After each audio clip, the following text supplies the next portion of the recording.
So I will, today's discussion is on the theme where importance of valuing women's unpaid care work as an economic contribution.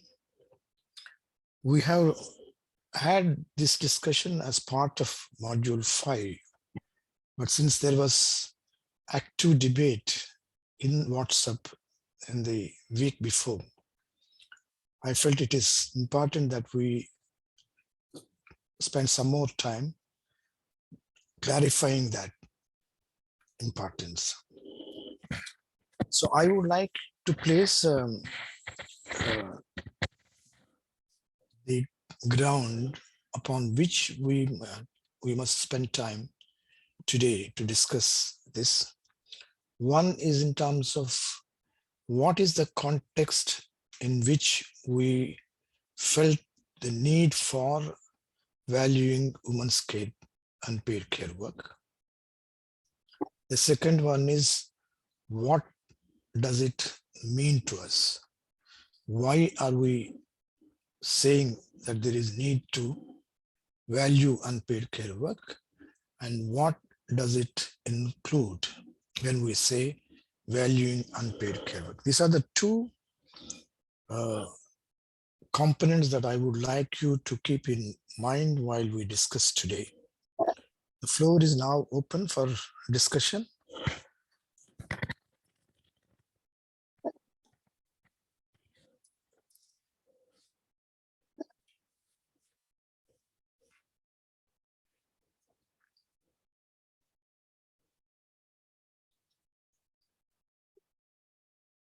Helen, would you like to share? Because I see you on the screen. You have.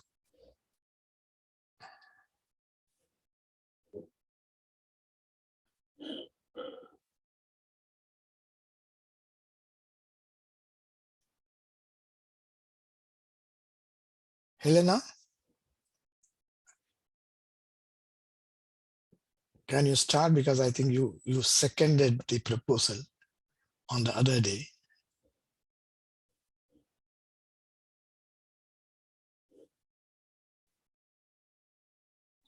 I think I'll come in much later. Okay. Yeah. Anyone else who would initiate the discussion? Why is the need for us to recognize and value unpaid care work of women? Why do we need to do?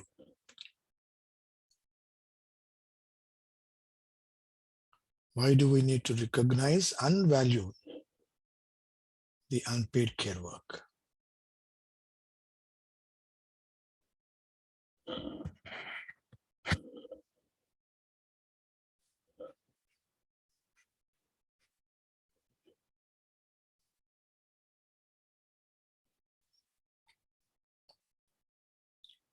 Natalia, can you please start, initiate?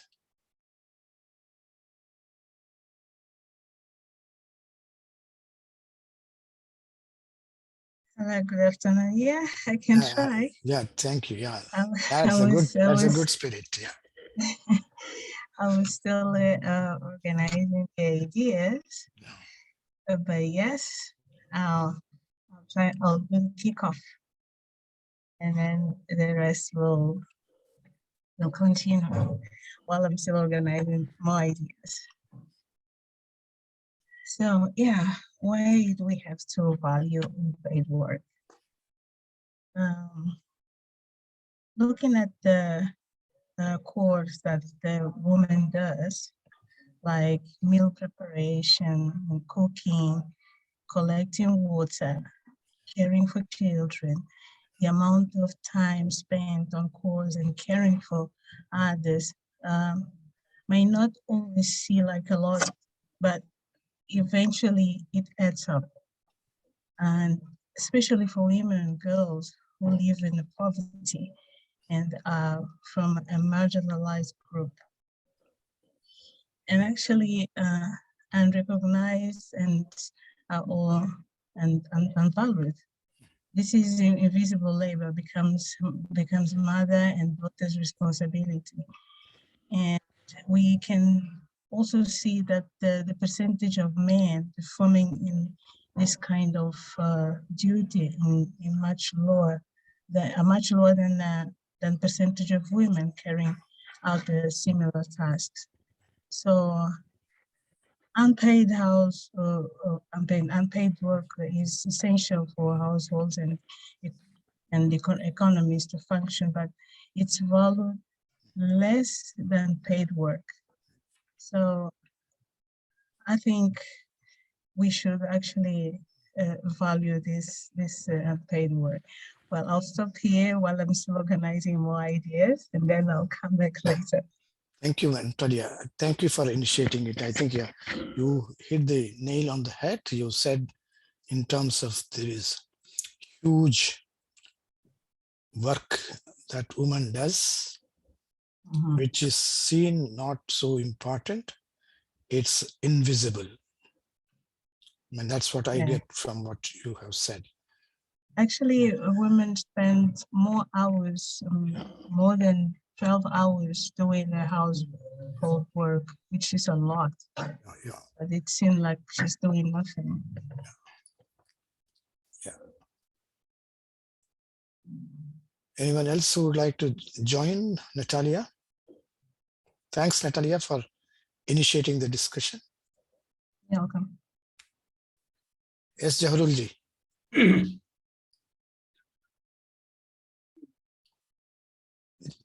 Go ahead, Jahrulji, and then Iswin. Yes, Damoji. Just a minute.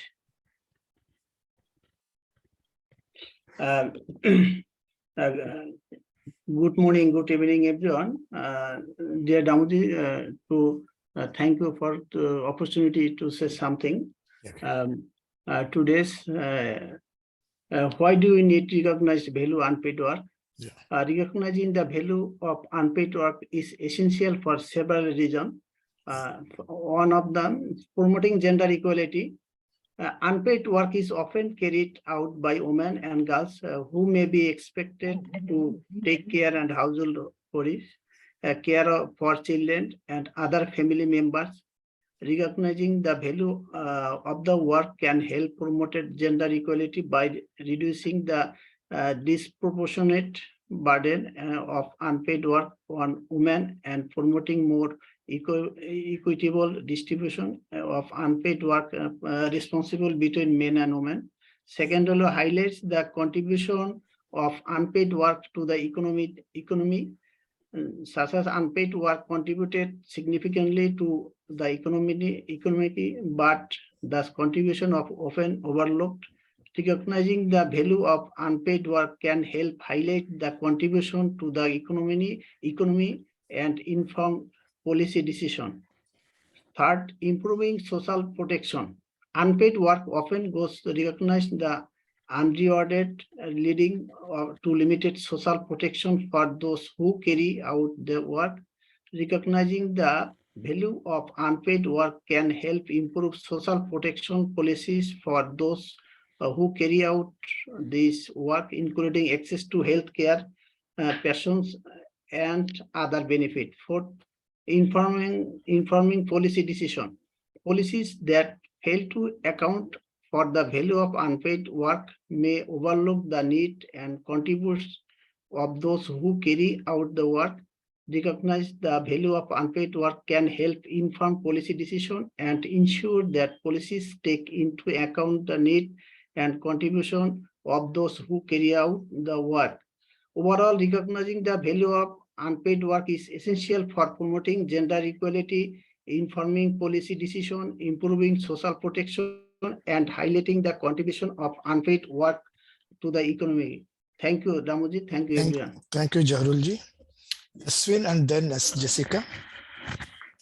Hi, everyone. I think people before me have raised some really excellent points, and I just want to take this opportunity to add on to that. And so please bear with me while I highlight a few points. So my first point is that since for the past few decades, we've seen that women's labor, we've seen it all across us in our homes, in our relatives, and we've also heard stories that women's labor is not taken seriously, is not acknowledged, is not even seen as something like that requires tremendous effort, because it's seen as a woman is supposed to do it out of a duty and responsibility. Now, when it comes to doing a job of say 9 to 5 or 10 to 6, you are expected to perform work within those hours. Whereas when it comes to a homemaker performing those responsibilities, she is never off time. She is not working 9 to 6 or 10 to 6. She is working round the clock, cooking, cleaning, and taking care of the children, while the husband, the breadwinner, is out working. So she's never off duty. She's always there to serve the husband or help her kids or take care of her elderly in-laws or parents. So there is no off time that she gets. There are no weekends off that they get. So I feel like in the olden days, I remember sometime, from my grandmother's time, they were told that you have to be a good wife to your husband, and that is your role. And you must accept it, and you must perform your 100% to make your husband happy, because that's your role. And that's what my grandmother did. But at the same time, when we look today, if a girl today is told that, okay, even if you want to work, you must not neglect your home. You can leave your job if you're, unable to give time to both. You must be a good homemaker no matter what. But now people are more aware of their rights. They're more knowledgeable. They're more aware of things. So of course they have resources to hire help, to take care of, their distribution of labor. And of course, we also have men as allies who are ready to help their partners, help their mothers. But at the same time, another thing that pops up is that the older generation, generation of my parents or generation of my grandparents, still find it weird when a boy in the family is helping their sister. For example, in my case, my grandmother the other day was not happy when I asked my brother to fill a bottle of water, because she felt that that's not something he should do. He has no job in the kitchen. He should be out, and I should be the one serving him. And my brother is about 10 years younger than I am. Yeah. So I feel like because they are so used to an ideology that they were told about, Yeah. they feel that is still valid today. Whereas we know that is not valid today. Men and women are equal. If I can fill a bottle of water, if I can serve food, so can my brother. Yeah. And it's a life skill, I personally feel. It's not something that is gendered. But I think the power to change comes from within. We need to take a stand. And when I say that for men as well. So the power to change comes from within, and we must acknowledge that unpaid labor needs to be valued, needs to be taken into consideration, because there's a lot of effort that goes into doing that job. It's not just duty and responsibility. A woman is dedicating her efforts, her hard work, her labor into having a household that is functioning smoothly, so that her kids and her husband don't have an issue with it. And unfortunately, even though we live in the 21st century, we are still debating about this issue, and we are still working on coming up with better policies, more inclusive awareness programs, so that we can highlight this and talk about this. And another thing that I want to talk about is how I'm so sorry, I'll have to come back again. I completely missed my point. Okay. So please allow me to Yeah. join in later with Yeah. that point. Yeah. Thank you, Jasmine. I think there are three significant ones I take from your thing. I think one is in terms of this has been a culturally assigned gender role. And the second one is that this has not been taken serious. The third one that you said in terms of it is still relevant. Why do we need to still discuss about this? I think it is not, we have not overcome. There is a lot still remain. There may be some who may be sharing, who may be positive, but the issue still continues intensely. I think those are the three things that we would keep in mind. Jessica? Okay, thank you very much, Yeah. and good afternoon. I look at the context under which we talk of unpaid work, as you've already mentioned. Yeah. And to me, this context comprises of course, women play a vital role in in performing domestic tasks, such as cooking, cleaning, giving birth, caring for the children, caring for the aged, caring for also the sick. Yet this work is not recognized in the economy when we talk of the GNP, because there is no pay that is given. And actually, it's, to me, in my view, it is regarded as a human issue, because women perform and is proportionate amount of unpaid work, especially in developing countries such as Kenya, for instance, and many others, where of course women are supposed to perform these traditional roles, and it is regarded, it is their duty. And for me, and in my view, as you've requested, I think, why should we regard this unpaid work as important? Yeah. I think it is very important in various ways. For instance, it plays a vital role in the economy, in every economy, yet it's not recognized. For instance, unpaid work, such as now the ones I mentioned, caring for the children, enables members of the society to participate in paid work, for instance, men.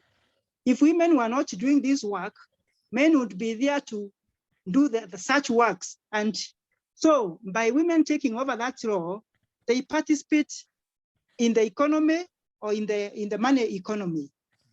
And also, like if women don't take care of the children, the parents, the sick, then of course the society will not function the way it's supposed to function, because it's regarded as unpaid work, yet they are contributing a lot to the economy. Secondly, unpaid work is very important for the social and emotional well-being of individuals and families. For instance, caring for the sick, the elderly, the sick members of the family, and performing household chores, for me, contributes to the maintenance of a home and the development of a strong family bond, which is not recognized, yet it plays a very important role when it comes to the social fabrics of the society. And for me, it is often taken for granted.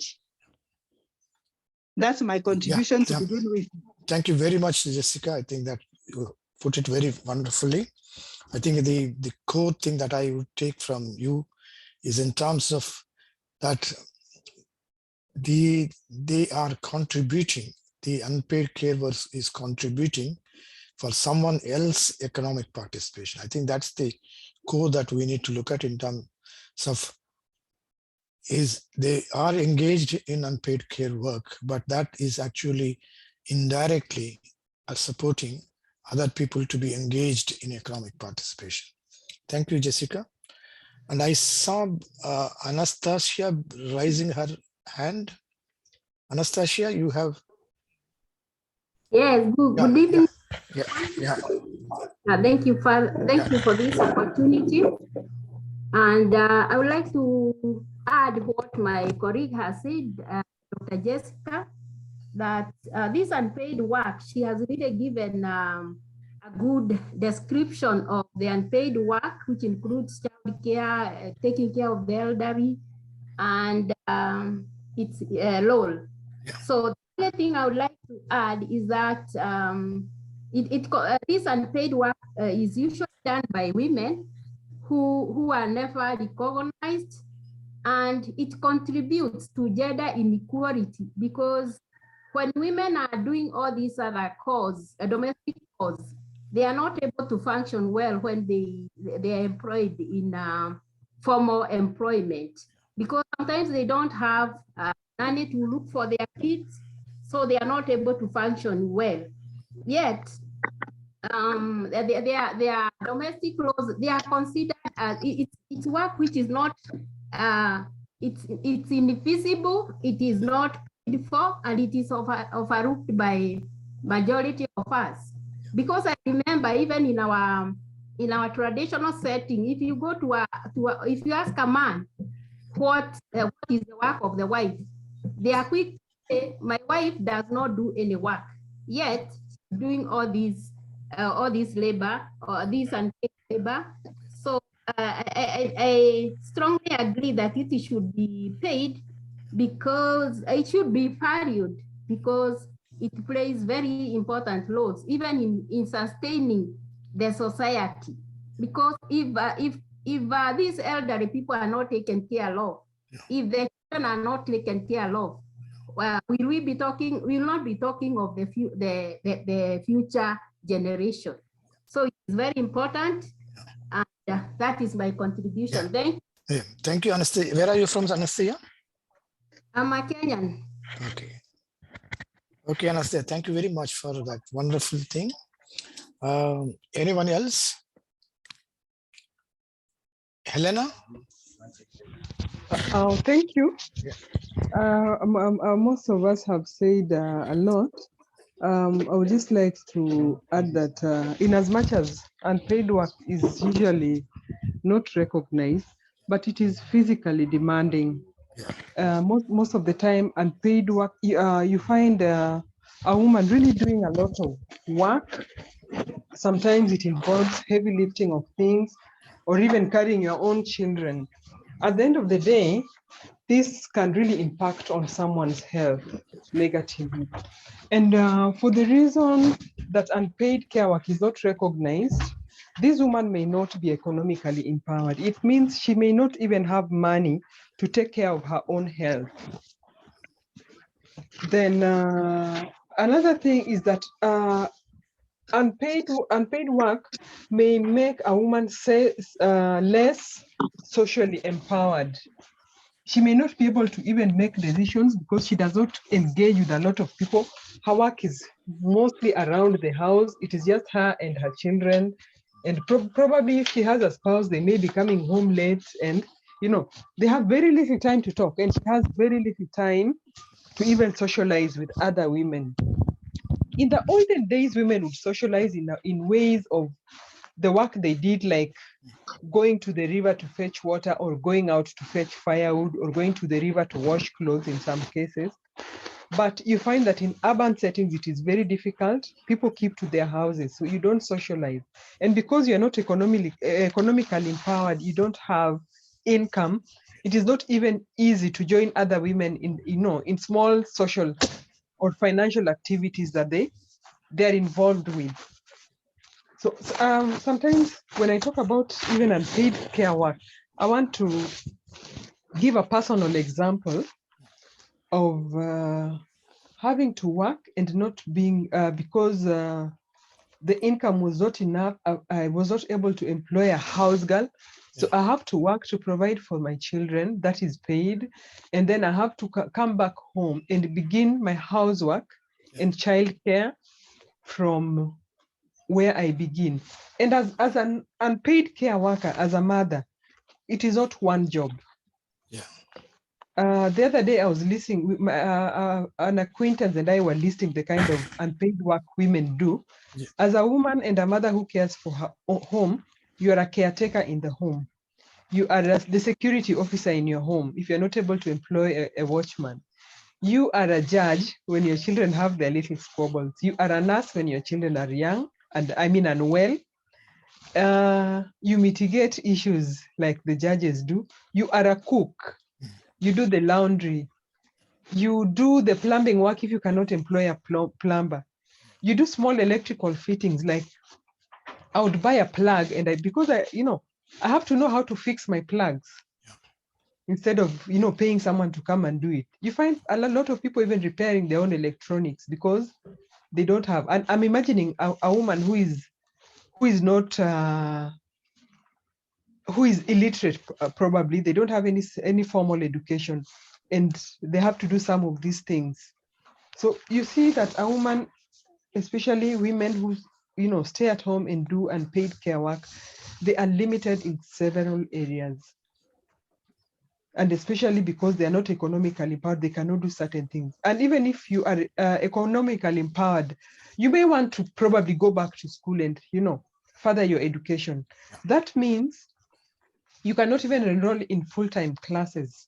You have to go for your part-time classes. I remember some years back, about 16 years ago, I went back to school, and I usually had to leave my children alone for 2 hours. That is possible in my country, Kenya. In some countries, you would just be, your children would be taken up by social workers and taken up for adoption, yes.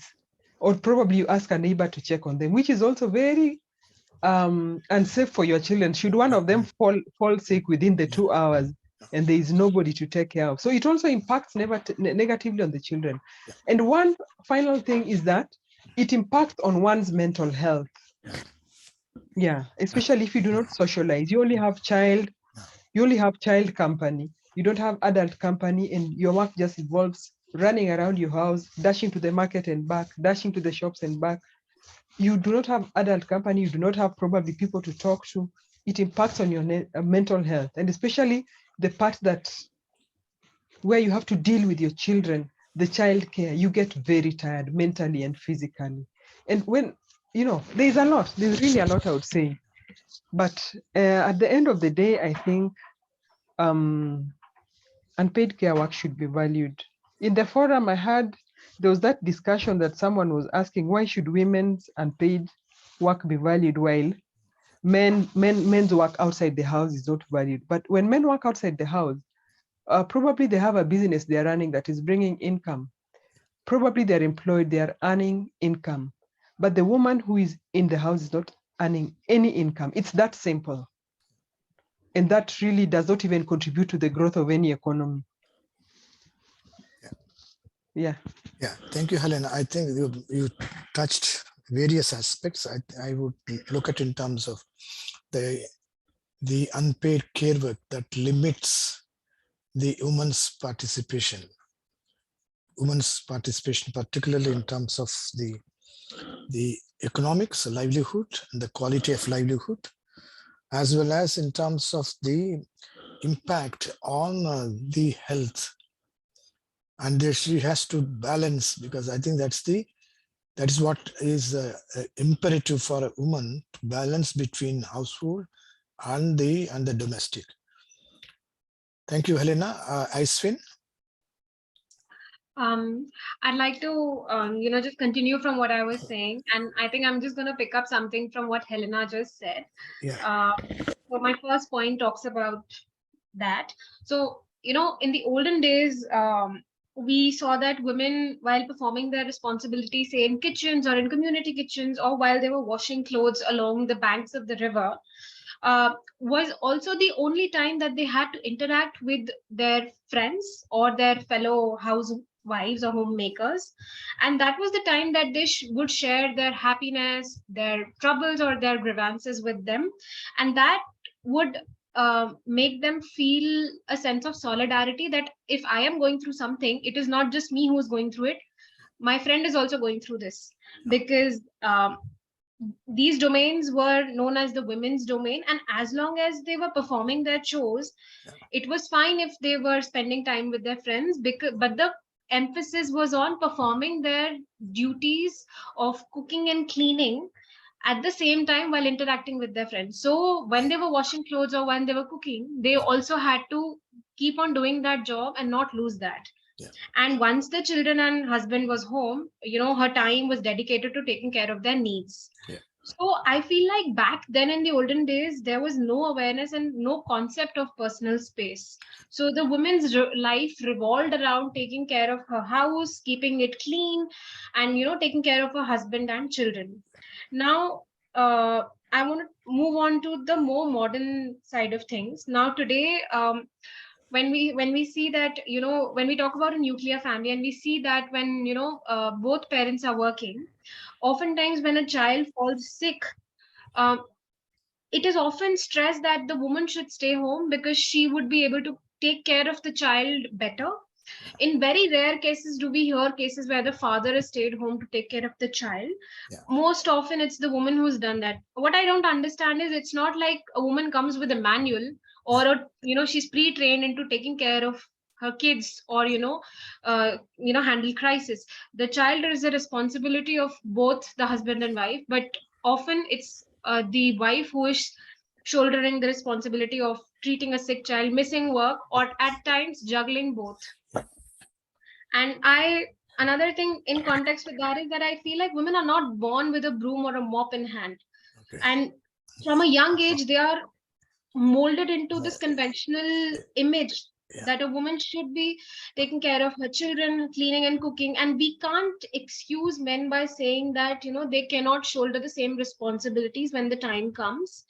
And at times when women do struggle to meet these expectations, if they rebel or if they say, I'm not good at this doesn't interest me, I will hire someone to do this for me, I cannot take this, they are often, shamed, because they are like, oh, you are not behaving like a housewife or a homemaker should be. Like, what are you doing? Even if you're working, you must prioritize the needs of your husband or your children. So I feel like when you do not meet the expectations of the family or the society and break free from the norm, that is not very well suited to, that is not digested well by the society. And I feel unpaid labor needs to be valued because there is a lack of financial independence. Oftentimes we hear cases of domestic abuse that happen. Mental health crisis is something that often, is prevalent in South Asian households. And often if a woman wants to move out of a home, say for example, if it's an abusive household and she does want to move out, but she cannot for the fear of losing her kids, and lack of financial stability is another motivation why she cannot think about it. So she continues to live in that environment where her labor is not valued, where she is not valued, her mental health is in crisis, and she just does not have the support that she needs. So I feel if we highlight the importance of valuing unpaid labor and giving it the due credit that it deserves, we will also validate the journeys and the narrative of women who by choice or by force have been living as homemakers or housewives. Yeah. So that's all I wanted to say. Thank you so much for hearing me out. Thank you, Ashwin. I think you have raised a few things. I think what you have concluded,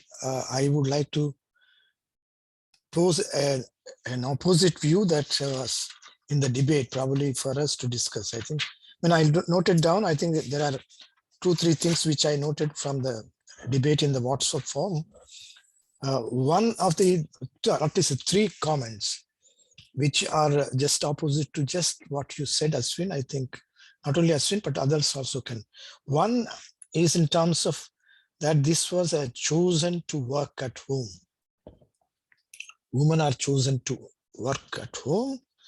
It's voluntary and it is not forced. These are the 3 expressions different people have said.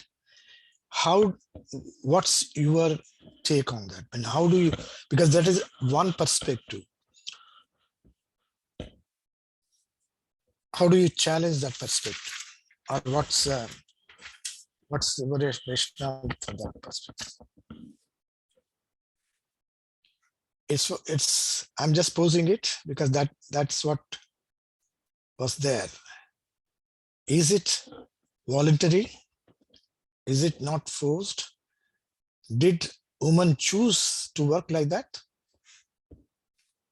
Helen and then Helena. Helen? Hi Hi. everybody. Hi.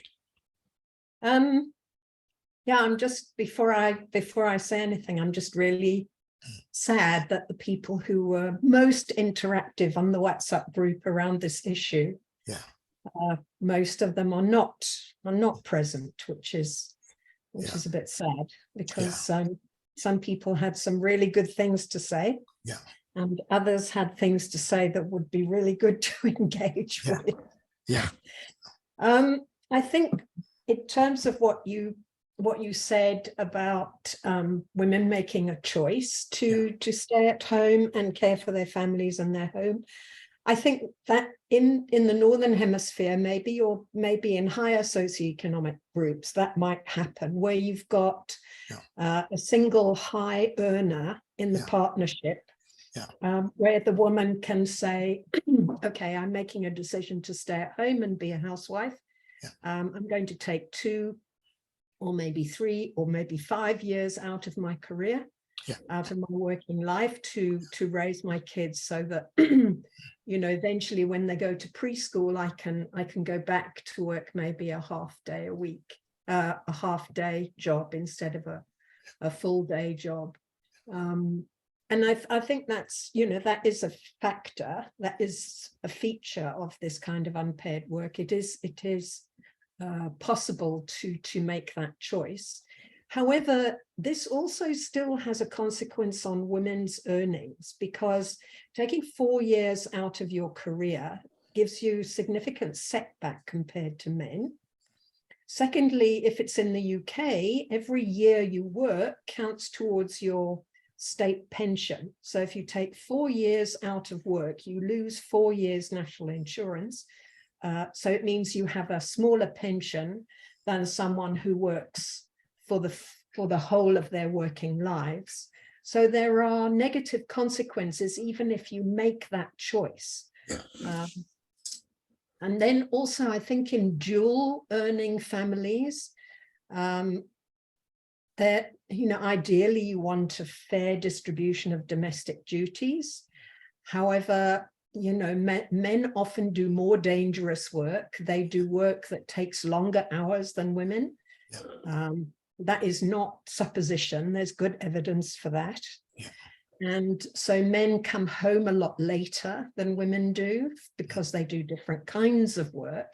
And a lot of that is by choice, not by not being forced into work that, you know, that has shorter hours, but maybe, you know, their time, they're more available for their children and more available to do housework because they get home earlier and maybe they leave the house later in the morning. So then, you know, it's a very complex issue. I think in rural communities in Botswana, for example, these factors don't apply, obviously. And when you've got seriously poverty-stricken households, then you'll have a male who's out all day with the cattle, and then the woman is doing what she does around the house. You know, for an example. But yeah, in answer to your question, women sometimes do make a choice, but it would probably be in the higher socioeconomic groups that you would see that.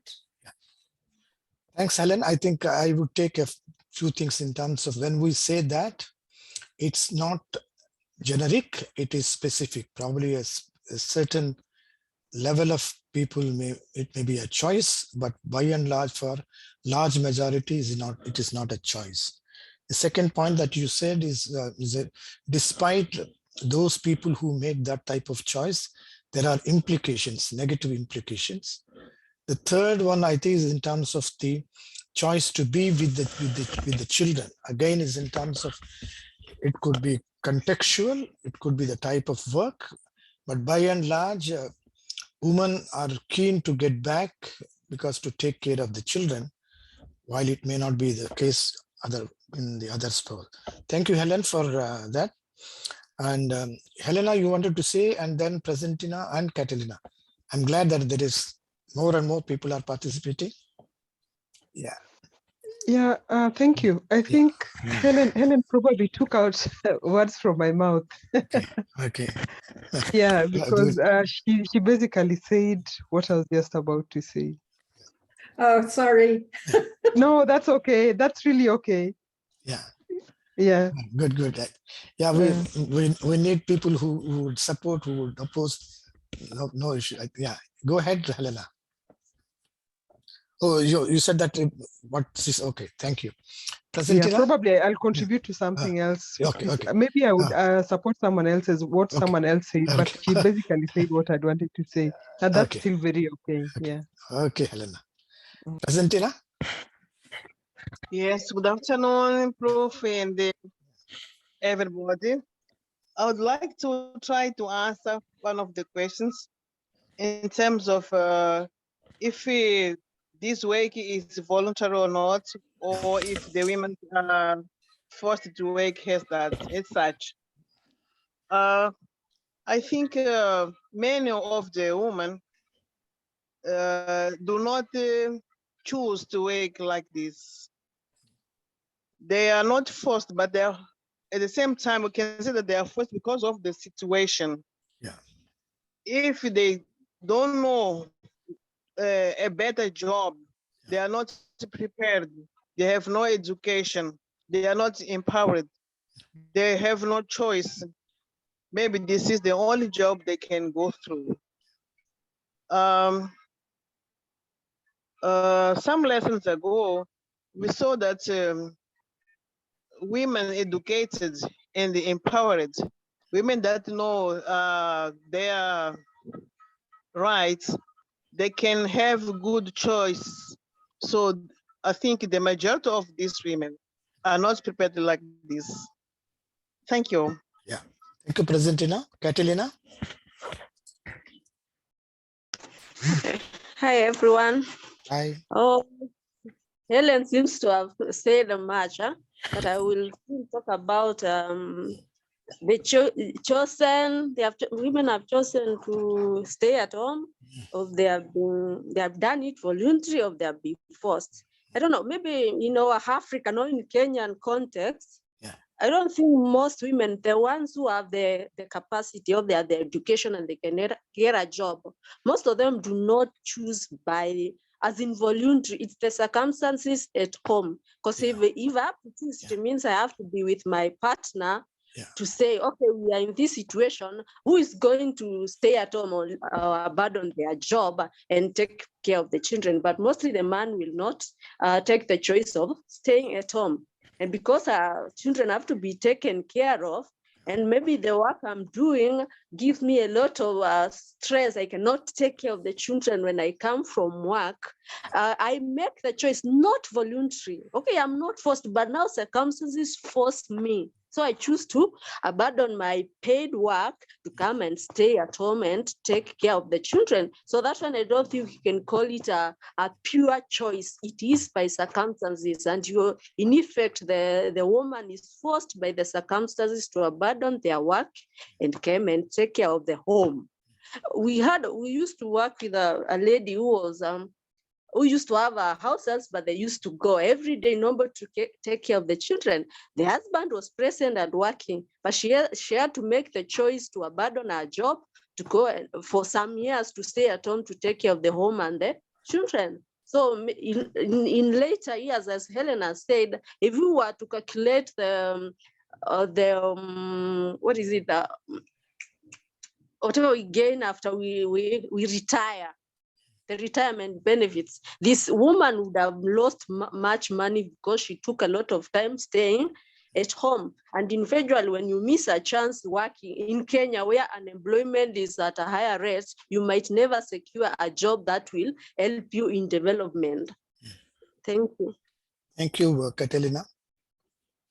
Anyone else?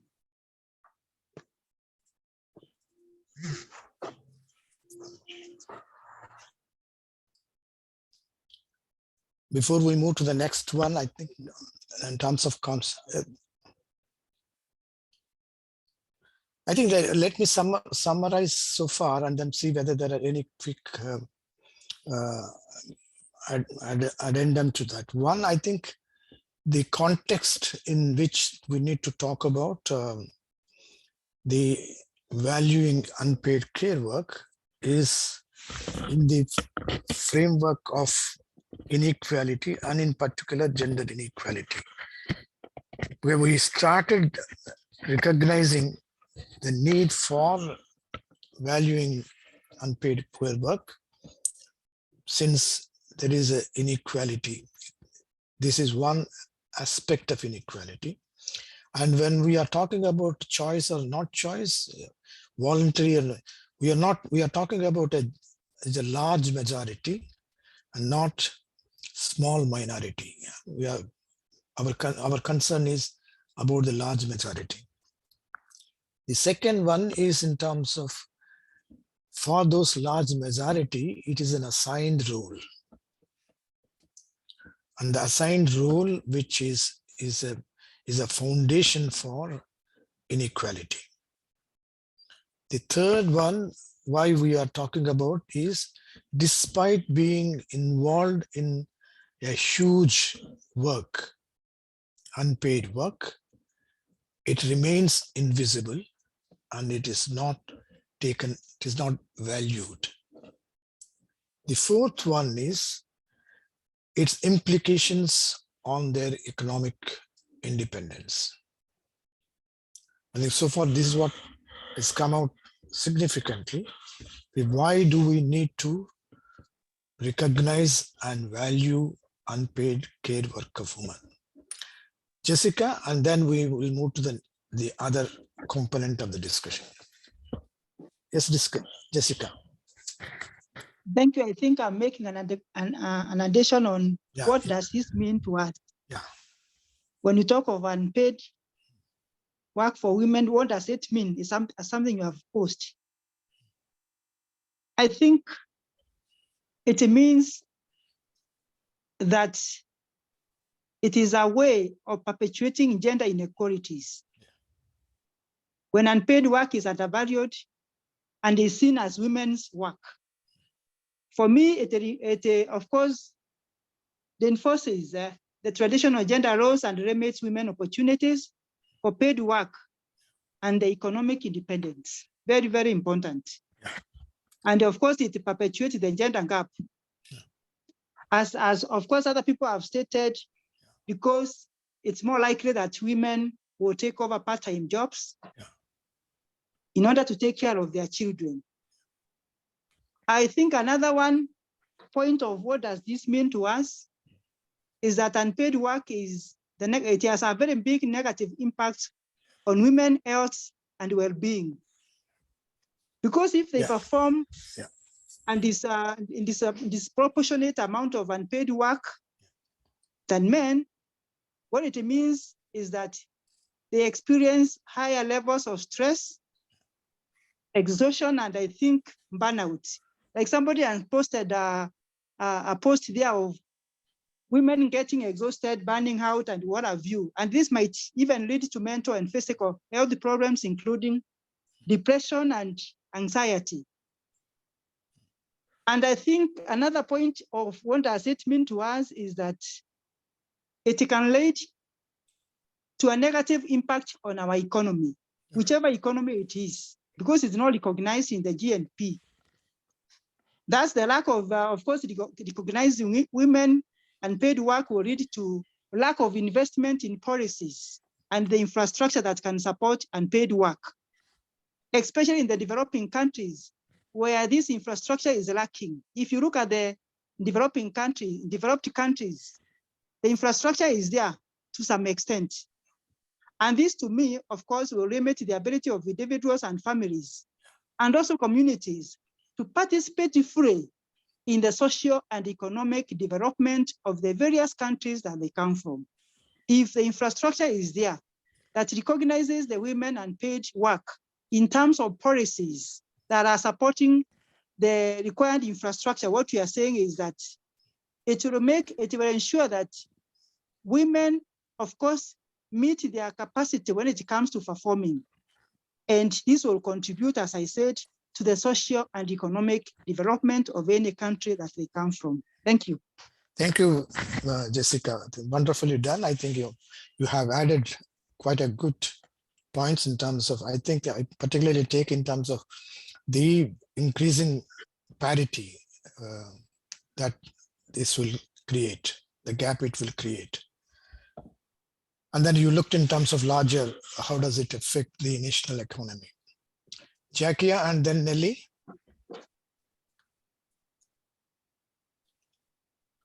And I have a few comments from Atsang. I think Helen, Achang, girls and women spend more time on unpaid care work, have fewer opportunities like education, jobs. Helen was talking about counted.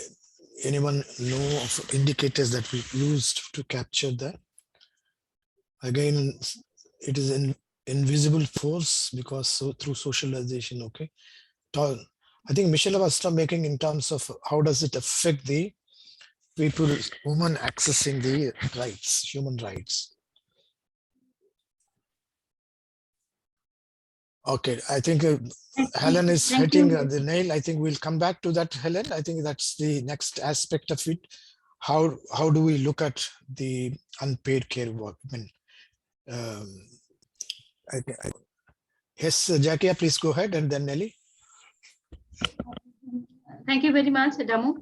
Unpaid work refer to work that is done by individual without receiving monetary for it. And this type of work include activities such as caregiving, voluntary housework, and community service, among others. The value of paid unpaid work is often overlooked and not full appreciated, even though it is an essential part of our economy and society. Unpaid work provide support for family, community, and organization, and contribute to the overall well-being and development of individual and society as a whole. Paid work refer to work that is done in exchange for monetary. This type of work includes a wide range of activity, from traditional employment and business and organization to freelancing and entrepreneurship. Paid work is an essential part of our economy and society. It provides individuals with the means to support themselves and their family and contribute to the overall development and well-being of community and society as a whole. There are many different type of paid work, including full-time and part-time employment, temporary and contract work, and self-employment. The nature of paid work can vary depending on the industry, the job recruitment, and level of education and experience of the worker. Thank you, Damuji. Thank you, Jakia. Nelly?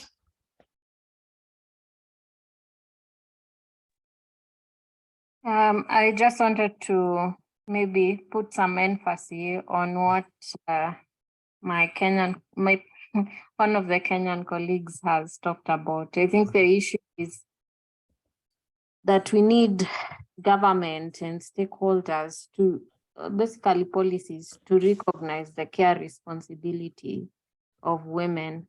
I'll quote a reading I read about the UK when they were assessing their transport system, and two things came up. So first, when there is winter, the government really was prioritizing to clear the roads. But most women actually don't use cars. It's men who use cars. So bringing a gender aspect really means that they need, first of all, to look at the people, the kind of systems that they are using, and then prioritizing that instead of clearing the roads, first of all, clear the walkways, and then you get to the roads, because that's where most women are actually using the walkways. And then the second aspect is that they realized how women's transport on a daily basis is being used. A woman is thinking of, I'm going to work, I'm picking my kids, I need to go buy groceries. And so her movement is a network. So what we need the government and policies to realize is that our needs are different. When we think about the transport system, maybe lower the transport amounts or have easy connections so that a woman can actually meet her needs and priorities quicker. That's what I wanted to say. Yeah. Thanks. Thank you, Nelly. I think we have spent enough time in terms of the context in which we are raising the importance of the valuing unpaid care work. Let's move to the next one in terms of what is the concept includes, where I think there is one thing which is coming out, and is there, how do we define the unpaid care work? And then what does that include when we said valuing means? Any quick, I remember there is universally agreed concept definition, But as often, I think it may not be fully comprehensive, but it is more, maybe more indicative. I think all work which do not involve money, and primarily this is what happens within the household, is considered as unpaid, as I remember. But others can add. What do you see as unpaid care work? And secondly, I think I'm more interested in terms of spending time. What do we actually mean when we say valuing unpaid care work? Because a lot of debate is in terms of, does it mean that we need to pay for the services? So what actually we mean when we say valuing unpaid care work? I think these are the two.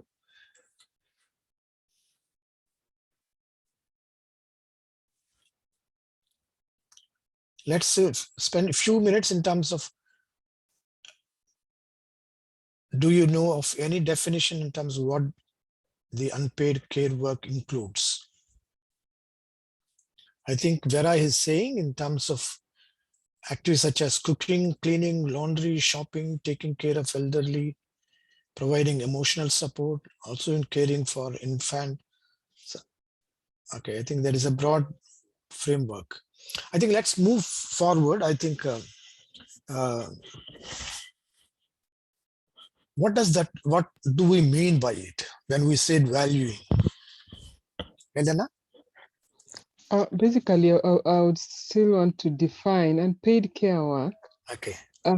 This means, in as much as we say it is housework, it involves a lot, because it also means caring for other people, okay, like children or the elderly or sick people.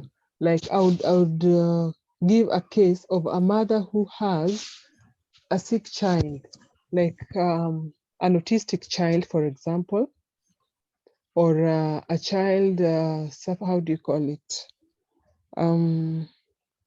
There's this condition, the children, how do you call it? But anyway, let me stick with the one I have mentioned. You find that such children need a lot of care. You cannot stay away from them because of the care that they demand.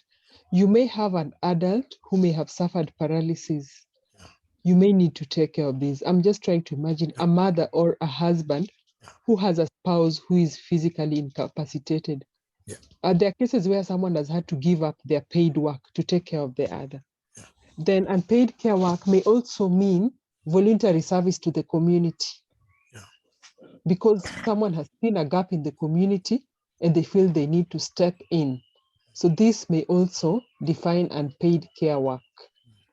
When it comes to valuing this kind of work, valuing may mean, in my simple understanding, valuing may mean attaching some importance to it and pegging a certain amount of remuneration to this work so that this person does not feel exploited. That's how I would define valuing this kind of work.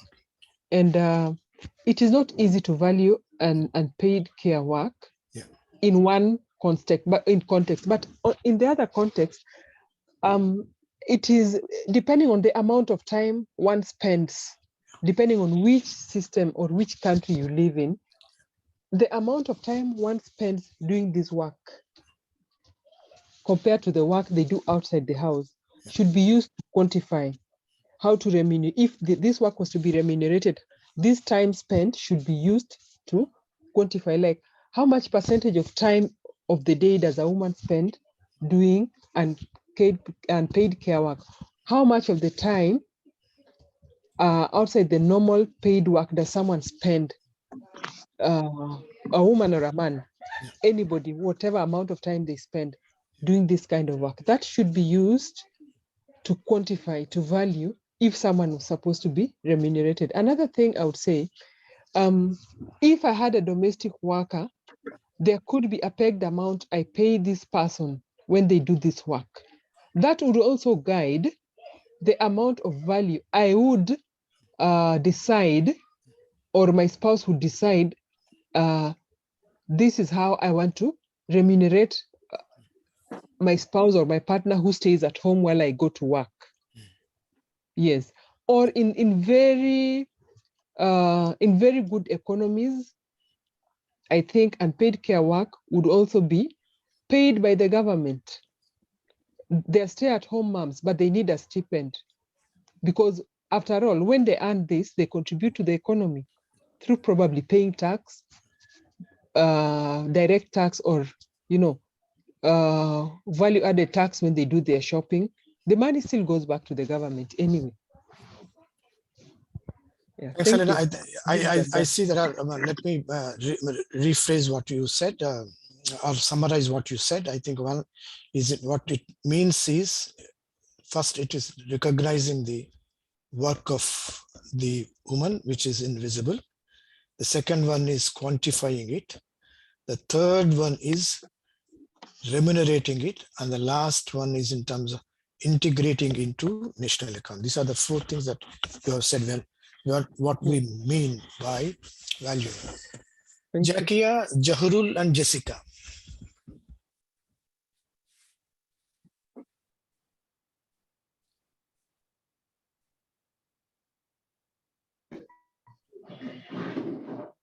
Thank you very much, Damuji. Unpaid care work, caring for children and elderly or people with disability. Unpaid care work is often performed by family members. Other friends can be both emotionally and physically demanding. Valuing unpaid care work means acknowledging the important role of the caregiving play in our society and the significant impact they have on the well-being and development of those they care for. This include recognizing the skills, knowledge, and expertise that caregivers develop through their work and the positive impact this has on their own personal and professional growth. Overall, valuing unpaid care work is essential for creating a more equitable and just society, one that recognize and support their many different forms of work that contribute to our well-being and development. Thank you, Damuji. Thank you, Jakia. Jahrul and then Jessica. Yes, Damuji, thank you, everyone. Unpaid work includes a wide range of activities that are essential for the functioning of household, communities, and economic, but are not typically paid for the worker for economic indicators such as gross domestic product. Unpaid work includes, but it is not limited to, 1. Household chores such as cooking, cleaning, laundry, and grocery shopping. 2. Caregiving such as caring for children, elderly, the disabled family member, or others dependent. 3. Volunteering such as community service, charity work, or unpaid labor for non-profit organization. 4.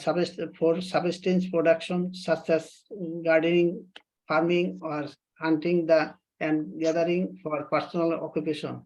The value of unpaid work lies in the fact that its contribution to the well-being and development of the individuals, families, and communities, and essential for the functioning for societies and economics. Unpaid work helps to sustain and reproduce human life, support social cohesion and community development, and facilitates economic activity. Valuing unpaid work means recognizing the contribution of society and ensuring that it is fairly distributed and recognized. This includes acknowledging the roles of unpaid work in supporting of economic and improving social welfare, and taking a step of reduce for burden of unpaid work on those who is disproportionately affected, such as women and girls. Valuing unpaid work requires challenge to both individual and social level. At the individual level, this includes recognizing and valuing unpaid work within household and communities and sharing the burden of unpaid work more equality. At the social level, includes development, the policy and practice, the recognize of and support the value of unpaid work, such as providing the social protection to those who carry out the work. Investing and infrastructure are reduce the burden of unpaid work and promoting gender equality and women empowerment. Thank you, Damoji. Thank you, everyone. Thank you, Jaharil. Thanks, Vera. I think I like various comments that you have made. I think that's where I think in terms of how do we see even the care work, what is expected from women, or what type of response you expect from men. Thank you, Vera. And Jessica? Okay, thank you very much. Yeah. I think much has been said about unpaid work, and my contribution is valuing women's unpaid work, which in my view is that when you talk of valuing women's unpaid work, in my view requires, of course, recognizing its economic and social importance and acknowledging the contribution of women when it comes to whatever they do, that is their domestic chores, taking care of the sick, cooking, etc., etc. We need to recognize these chores in society. And for us to recognize their chores in society, we require, of course, it requires us to reduce the gender gap in unpaid work and sharing the burden more equally among the various gender categories. For instance, men, women, also the children can contribute to ensure that it's not women who are doing all the domestic chores, for example, washing and cleaning. Children can also assist. And to me, I am a great advocate of course, women unpaid work should also be recognized and incorporated into the national accounts and the national GNP, which would give them the same status as those people who go early in the morning to work and come in the evening, because they are paid according to the man hours they work. Also, women's work should be incorporated in the GNP to ensure that they benefit as equal as other gender categories who are working. And we can do this, in my view, by coming up, as I've already stated, by coming up, of course, with by valuing women work, which requires policies that support women participation in the labor force, such as paid parental leave, affordable childcare, and flexible working hours. This, in my view, will go a long way into, of course, valuing women's unpaid work. And if these policies are incorporated to me, the women burden of unpaid leave will be reduced. And as I said earlier, this will assist them in participating in the social and economic development of any country that they come from. Thank you. Thank you, Jessica. I think let's move forward. I think time and again, I think what we are coming is in terms of one, valuing unpaid care work means for us recognizing the work, recognizing the invisible work that is being done by women. And then that will go in terms of when you quantify it, you will understand the volume of it. So therefore that goes, and that should be followed by in terms of how do we appropriately remunerate, how does it integrate into national policies and budgeting. I think this is what is coming out. Let me pose a last question, perspective that was coming from the WhatsApp debate. Is it when we are campaigning for importance of valuing unpaid care work, does it mean radicalizing one gender over the other?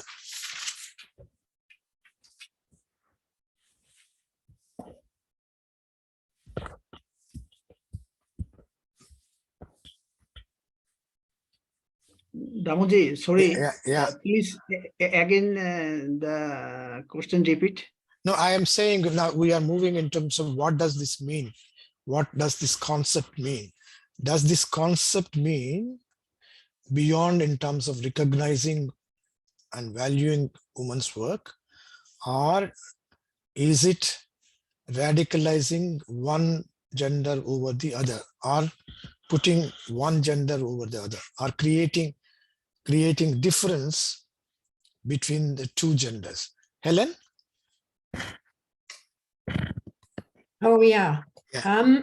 I think it's very easy to demonize men in this situation. I think you've said it before quite a few times about males are also subject to culture and to social norms and even to global norms. There's the model of the male being the breadwinner and the female being the caregiver in a family, in a sort of triad with children, has endured for centuries. It's not, undoing that means doing something different. But I think demonizing men creates enormous resentment and pushback. Men see their contribution to the household in a very different way to women. I've said to my husband in the past, do you actually love me? I mean, you hug me and what have you, but and his comment back to me was, well, I fixed the geyser. So his perception of his contribution to household and domestic chores is to do the work that he feels most competent to do. I certainly can't fix the geyser, and I can't fix the plumbing, and he does a lot of that because he has those skills. So in my relationship, and I do acknowledge that it is quite unique. Even amongst my age mates, he is sort of considered to be quite different from other males. But I think there are many more men out there who would like to know how they can manage to support their partners, men and women. If they're, there's also the LGBTQI community. We all have different ways of managing household chores. And I think it's about that there are many people out there who would like to know, how do we do this? How do we shift this, these centuries of acculturation? How do we shift them so that we, what does it look like? How will we even begin a conversation about it in a traditional household? I mean, a man would say, but, I look after the cows. What's your problem? You do that, I do this, so it really does take a lot of effort and a lot of work and a lot of understanding and a willingness to meet your partner halfway and to find words to converse about these issues, so that it's not hostile and aggressive, because that's how we tend to have conversations. If I look at what's been said on WhatsApp, I've been quite horrified at the kinds and types of things that people say about men and some even about women. It's very adversarial, and we're not going to move forward if we persist in that. So, Thanks, Helen. I think I'm glad that you raised this thing. I think in terms of either sex being judgmental on others, I think is not acceptable. I think the way I am saying is valuing the unpaid care work of women does not imply that it is against demonizing, organizing men. But I think what need to take care is in terms of how do we strategize, how do we approach that this does not contribute to demonizing men. On the other hand, encouraging them to be part of finding solutions for shift in this thing. I think I take that very strongly from your thing. Messaggio?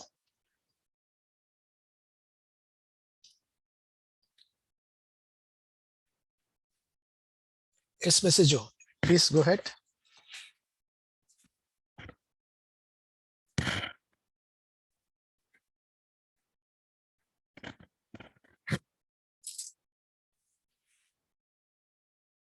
Mr. Joe, you have a comment to make? Yes, I was. Yeah, Yes, yeah, I've been yeah. having a problem trying to unmute Okay. myself. Oh, thank you.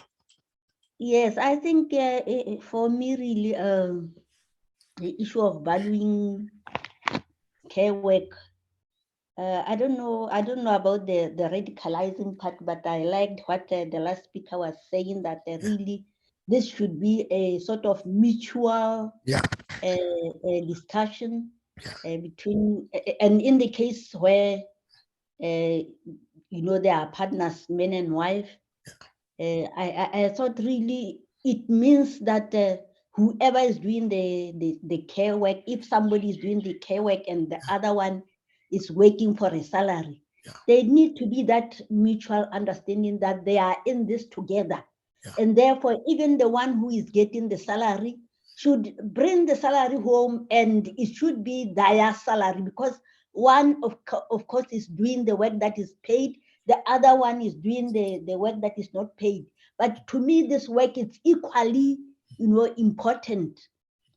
So really, I think there should be that mutual understanding, so that even if it's not government that might be recognizing the work that maybe women are doing, but the partners, where they are partners, should recognize that they are equally contributing to the family, to the welfare of the family.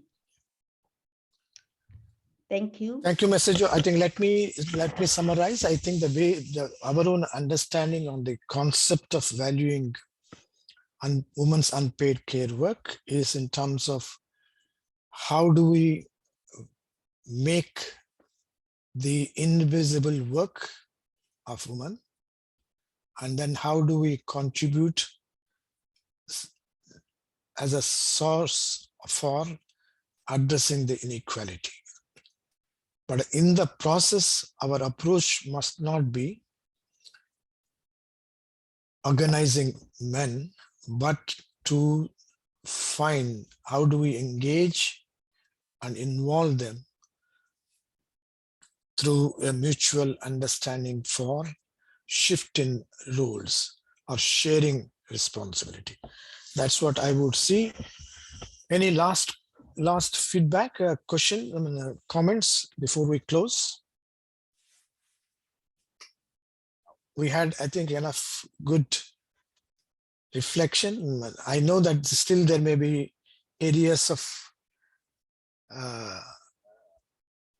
for further thing, but I think I will leave it for individuals to find. Any quick comments? Damoji, but no comments. A lot of thanks for you. Today's session is very informative. Okay. Thank you, everyone. Yeah. Thank you. Thank you.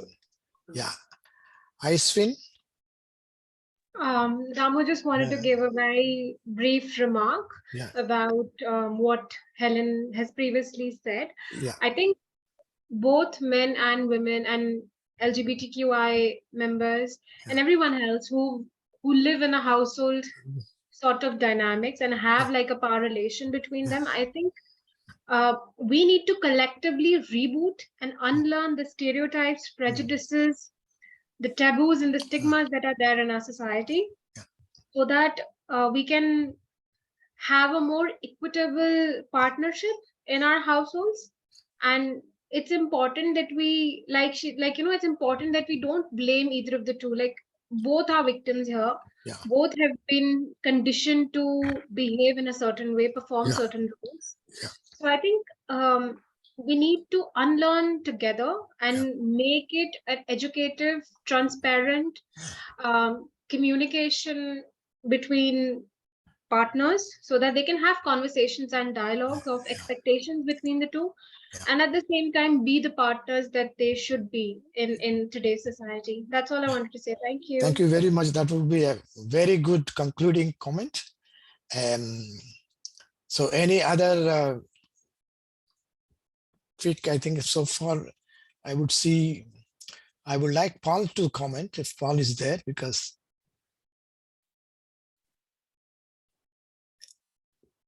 Caroline. I think Caroline has so far. Lydia, Manuel, Paul. Any quick comments from you before we close? Thank you very Yeah. much, Damoji.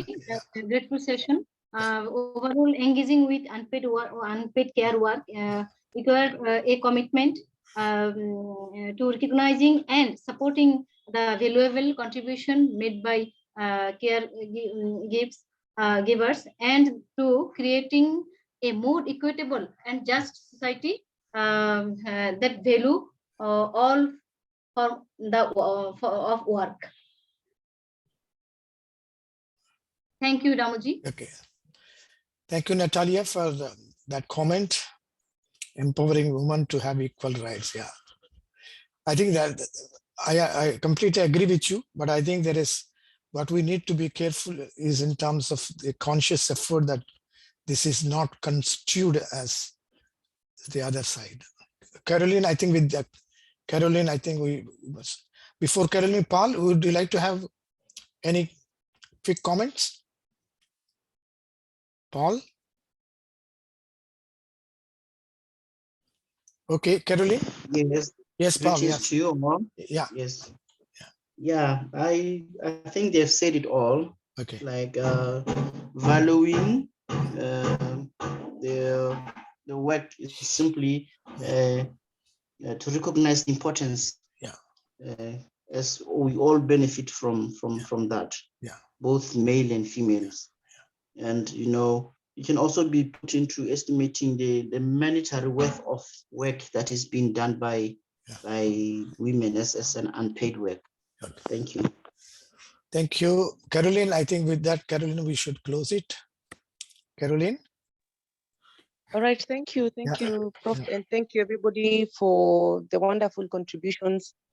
Mine is just maybe as an addition to everything that has been said, that if caregiving is done as a full-time job, then it calls for it being considered that as work done and should be valued as work done, because if we can actually pay our domestic workers for that, and we do the same with those ones in hospitals, those ones in home cares, those ones in the old homes for, the homes for the old aged, then even a full-time working mother, full-time working at home and taking care of everything in the home and everything else and everyone else, then it should be equated as so, because we all need to have some economic empowerment,